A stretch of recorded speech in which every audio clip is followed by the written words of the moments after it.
Okay, so in your project menu in this bottom left corner, you're going to want to double click to import the media. So whatever footage you're going to want to edit, find it on your computer, import, and simply drag that media onto your timeline to create a sequence.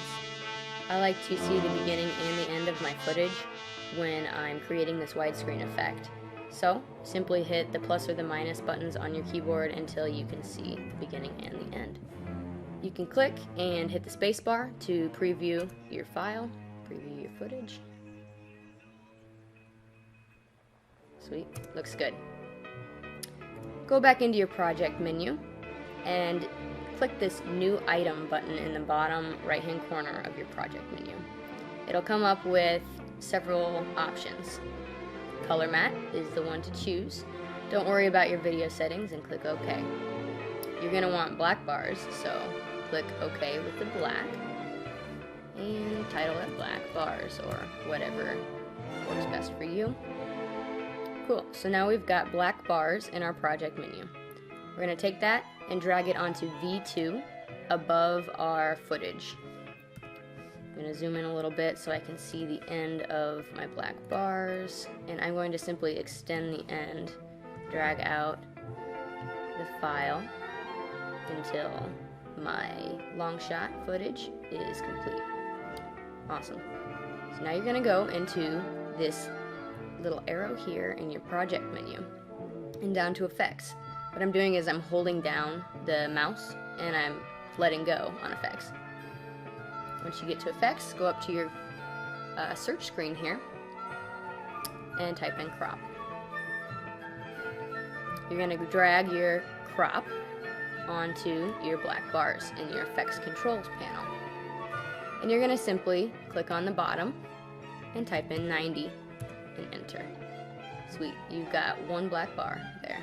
You guys can use any values for the percentages. Just make sure that your top and your bottom percentages are going to be the same. You're not going to want 90% for the bottom and 80 for the top. It's not going to look correct. So you've got 90% as the bottom crop. That's great. We're going to go into our sequence and make sure that black bars is selected. You're going to hit Option on Mac and hold that down, click black bars, and drag it up to V3. So that creates a copy of your black bars.